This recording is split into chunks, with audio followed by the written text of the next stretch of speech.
Hey, gang. December 2025. This is video exclusive number 4 or 5. I don't remember which. I dropped one earlier today, so actually let me check. I guess this will be number 5. I dropped 2025 12:06 Saturday, December video exclusive special 4. TLDR, if you don't know what that means, too long, didn't read.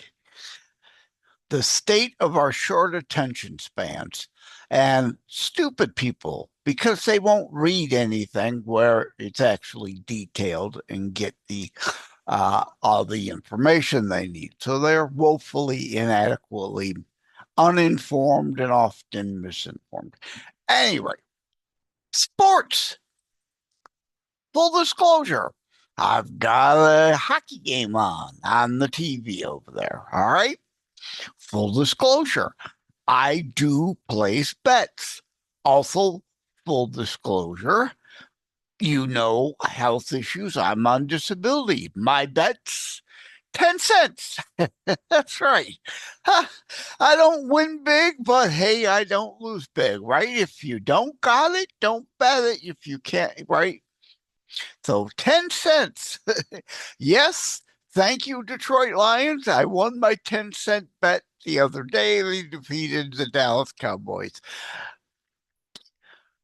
The damn Dead Wings again, of course, cost me a dime again. They lost to the Columbus Blue Jackets after I put 10 cents on them money line to win that game.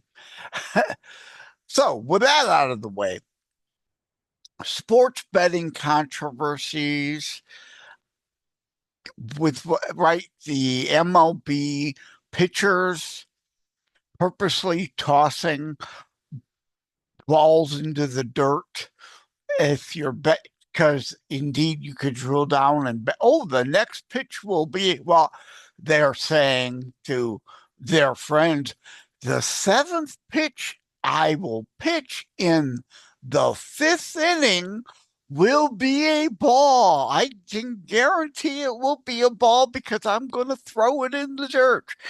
WNBA, right? The player that told people, I'm going to leave the next game early due to injury. And some of this, if not all of it, can be worked around.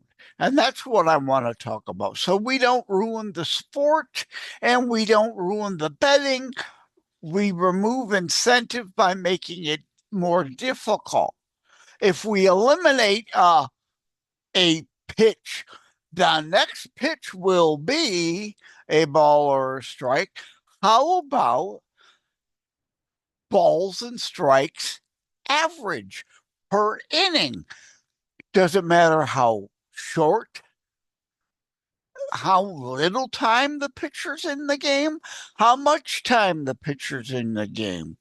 If it's based on averages, what are his balls and strikes averages per inning in this game, minimum 2 innings pitched, that solves the problem for the most part.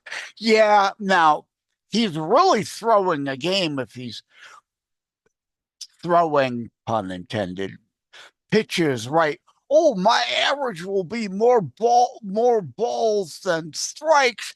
Well, he's really going to be putting his team in jeopardy, and he may not, make it minimum 3 innings pitched. Well, it won't last 3 innings if he keeps throwing a bunch of balls. He's going to be yanked out of that game.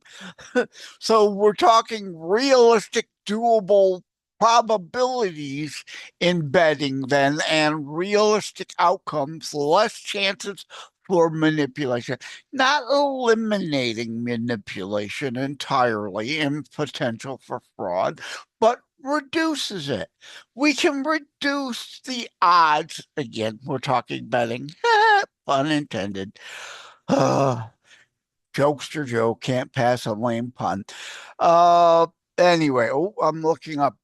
Winnipeg just scored. I'm watching Winnipeg, Montreal Canadiens from the other day on DVR delay, hoping the Jets beat the Canadians. Anyway, by the time you're watching, you'll know that outcome potentially before I will, because I'm watching it on DVR delay. At any rate, basketball solve the issue of I'm leaving the game in the first quarter. I won't score X number of points. You can bet the under. Well, how about points per quarter average? Minimum 2 quarters. So you've got two in part of a quarter to determine an average.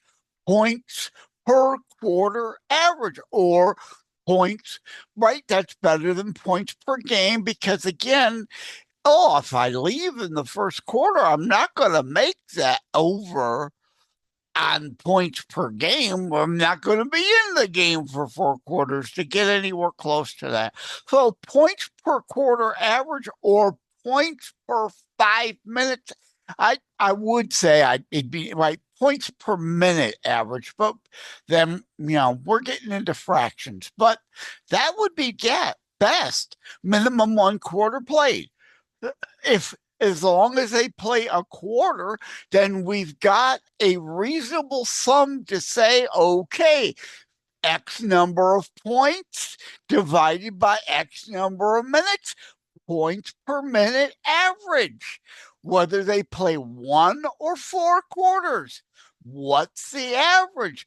Over under greatly reduces chances at manipulation. It doesn't eliminate it, but greatly reduces, right?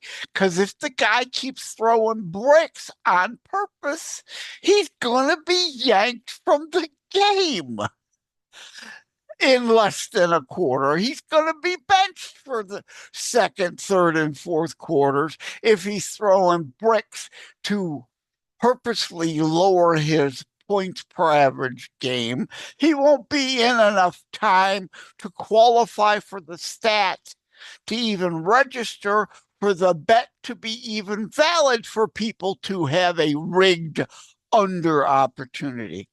Anyway, I just thought I'd throw out some potential easy, common sense, easy to do solutions that would help not fix the problem, not eliminate the problem. You're never going to eliminate fraud and whatnot and people trying to manipulate things. But if you stick to money line and, points, uh, the Cowboys plus 1.5 at the Lions game. Well, if you chose that one, you lost. You lost. But I kind of thought that game would be closer, like the odds makers did. The Lions, like the San Jose Sharks, have the Red Wings number. Not always, but a lot of the times. Remember back when the Red Wings were a dynasty and the juggernaut and the President's Trophy winner and the odds-on favorite to win the Stanley Cup, and the eighth seed San Jose Sharks knock them out in the first round. The Sharks often have the Red Wings number. While the Lions, no matter how bad our teams have been over the year, and the Cowboys up and down, both good and bad, the Lions have often had the Cowboys number. Remember pre-Dan Campbell era, the last playoff game pre-Dan Campbell era? Against the Cowboys, and the Lions beat the Cowboys in a wild card game. The Lions often have the Cowboys number. So I expected the Lions to win, but I thought it'd be close. Certainly Dallas, it's why the games are played, right? I'm on Derek Stone, Stone Cold Sports Truth, Wham Radio, whamradio.com. You can listen live Sundays at noon 30 every weekend, talking sports with Derek. And I've said that before about San Jose and the Red Wings. And the Lions and the Cowboys, having the Cowboys number, but I expected it to be close. I did expect the Lions to win, but yes, on paper, Dallas was the better team and should have defeated the Lions. But as I say, that's why they play the games. So if Dallas would have had like 4.5 in the odds, I would have taken Dallas plus 4.5. I would have lost. But again, I was expecting, okay, Lions to win by a field goal. I would have taken Dallas 4.5 plus 4.5 at any rate. But thankfully, yes, I took the Lions money line. Thank you, Lions. I won that 10-cent bet. I took 14 cents or whatever it was. But on disability, I don't have money to piss away on gambling. So, but to make it fun, yeah, I have an account and I'll bet 10 cents here and there on games in different sports. I used to love to go to the casino and play blackjack. Certainly can't do that anymore. Just don't have the money. If you don't have the money, don't be playing. Gamble responsibly, as the saying goes, right? That's why I only make 10-cent bets. Anyway, I wanted common sense potential solutions to at least get the discussion started. Let's talk about these things. Let's put in common sense things that can help make things better. Again, not going to fix it, never going to eliminate crime, criminals, cheating, manipulation, fraud. But thank you all. Take care. God bless. Have a great weekend.